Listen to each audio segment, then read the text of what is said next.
Hello, Mary Me. So, I had a conversation with a friend here the other day about tree card readings for tarot cards and oracle cards. And I wanted to just make a video about that because there's a lot of potential in a tree card reading.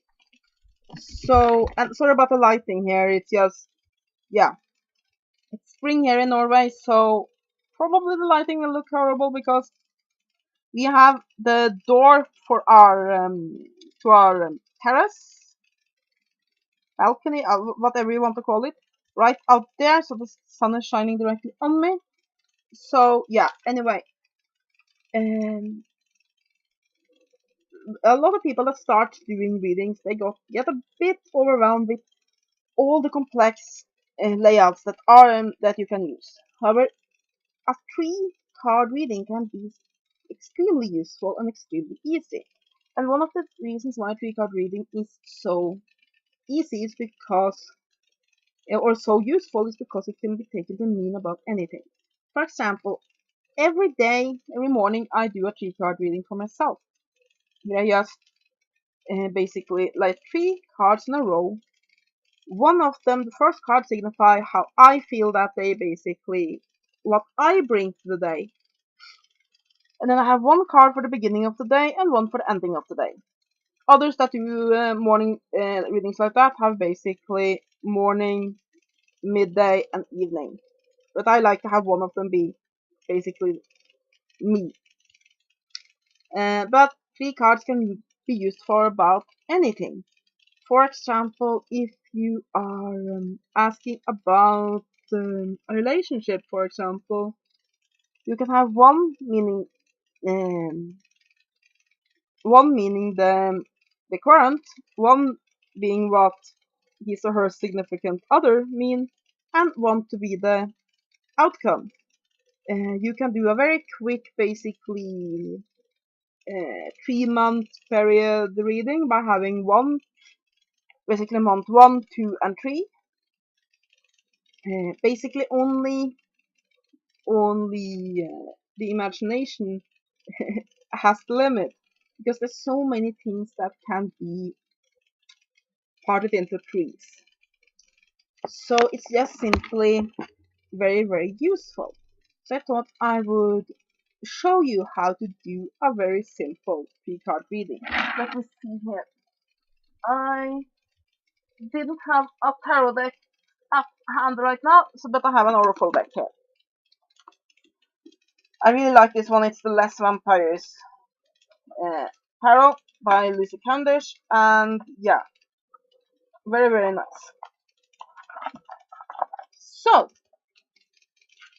basically, what you do is that you basically just have your cards and you draw 3 cards and you put them in a row. Now, of course, you can see this because I have the camera the way, but you just simply put them in a row and then you read them. And then it's very important to basically also get some ideas with how they look according to one another. For example, 2 of my cards ended up like this. Basically, you can see how these 2 characters look at one another. That means that these 2 cards are interlocked. So that, let's say, this was a question about love, and one of them is the current, and one of them is for the significant other. And you see they look at one another, which is a good sign. As you can see, this one has to do with religion. This one has to do with religion. If that is then the current, you can say that this person really have a faith for a relationship, and the other has a little heart and such. So it's a pretty good sign. If cards, you see, if they had faced the other way, however, they would be looking away from one another, which means they would be less connected.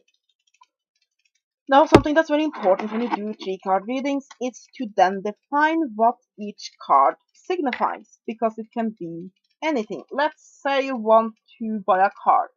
So you want to do a quick reading for basically about this process of buying that card. Then you'd have to define what each one means. And here's where a three card reading is very useful, because it's very easy to just define things because it's only three cards to keep in mind. So, for example, I would probably then have one being the economics, two being basically the sale itself, and three being the outcome. Or let's say you want to lay out a reading for buying or acquiring a new pet. Then I would, for example, have one being the situation, basically, situation in is the situation ready for a new family member. Uh, two being basically the animal itself, and three being the outcome. And of course, with any three card reading, you can always add another card or a card after that, just having them lie down in a line if you feel the need to get more clarity in something. Basically, readings like that where you use three can also be used for example, runes and all kinds of oracle cards. Anything where you draw things up like that can be very useful when it comes to those three, because you can do a one or two card reading, but I find that three have a tendency to be more dynamic. You have enough cards that the cards can interact with one another, which gives you a more detailed reading, and at the same time being very quick and easy. So that I find that I get a lot better results when I do a three card reading than a one card reading. So, and you can ask more complex questions too of a three card reading. Of course, you can. I find that for me, then I usually prefer to use the Celtic Cross or something like that, or the Horseshoe, which was one of my favorites. But when I'm going to need a quick overview of a situation, then a three card reading, it doesn't take that much longer than using one card reading, but it just gets more dynamic. For like I said, one thing is what each card means, but one of the keys to being successful in cartomancy is to read the cards together. This, of course, has to do with what cards basically do the cards interact with one another, and basically what story do they tell? Because you can see, do the characters look at one another? Do they not look at one another? Do the colors fit? For example, let's say you have a motif of plains and rolling hills in the background on two of the cards, and then one of them is glaringly a mountain landscape.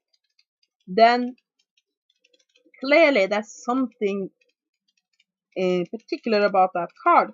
Either that can, for example, mean that that card is less important because it doesn't fit in with the others, or it can be the thing that stands out like a sore thumb that you really have to pay attention to.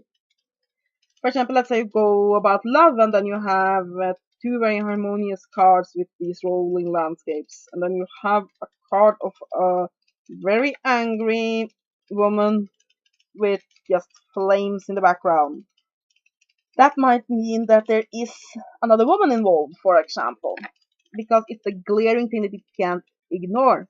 Another thing that you can keep in mind is that, just like with other regular tarot card readings or oracle cards, uh, cards can be strengthened or weakened by one another.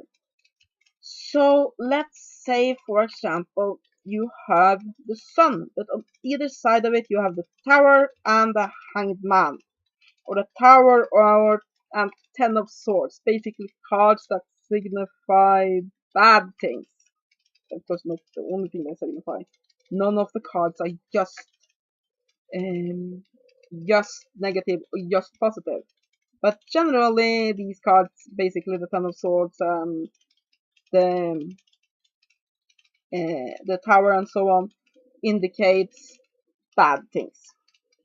So not necessarily bad things for you, but if they are often considered negative cards. Then, of course, the creative, positive aspects of the sun will be lessened. The same with, for example, the Swedes. That if you have two swords and then one cup card, the cup card's influence will be lessened because it has uh, cards of a very opposite on harder and more practical. Basically, you can say that swords are the opposite of cups. In that swords are is intellectual, it's hard, it's analytical, while cups are emotional, nourishing, and so on and so forth. So you can say that then the typical aspects of cups will be lessened. And with one or two cards, you can't really get that interplay, but with a 3-card reading, you can get it just fine. So really, if you have a question, all you need to do with a 3-card reading is to basically define what each card will do. What you can also do, oh excuse me, what you can also do, of course, is just to lay 3 cards generally uh, on the board and basically see them as the answer in itself, because generally 3 cards will give a much clearer picture than 1 card because of the reasons I have already explained, because cards interact with one another. So a few other examples that is, for example, yeah, like I said, just having the 3 cards be 1. I think basically this is the answer to the question. You can have 1 card for each person in a situation, and of course you can have more than 3. You can have it be morning, evening, and midday. You can have it be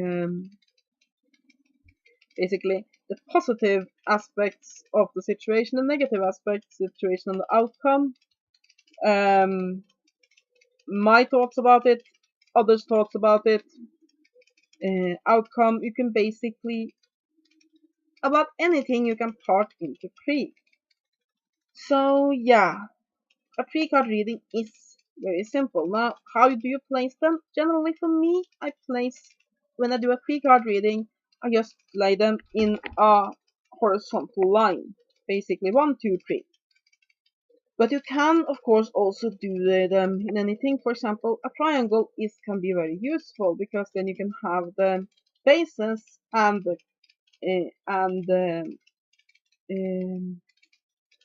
basically 2 lower cards be the base for the situation, and then the outcome. Or you can have it opposite, that basically you have the past, which is in the top position, and then the outcome of that being the lower cards. Yeah, another typical one for 3 cards are, of course, then past, present, and future. Basically, but yeah, like I said, anything can be parted into 3. Hate it with my tuner, it doesn't hang straight. It's an Asperger thing. Don't worry about it. So yeah, I just thought I wanted to make a very quick video about 3-card readings, because they really are extremely useful, and you don't need to memorize card placements, because you determine that on the fly. It's a very useful, very dynamic way to read the cards, and it's very, very quick and easy. And I do also just want to add one more thing before I end this video. I do definitely recommend people start doing that, basically reading for themselves once every morning or every other morning, basically at regular intervals. Just do a quick reading for yourself, because that really is the best way to get to know the cards. So yeah, I hope you have enjoyed this video. Have a great day, and blessed be.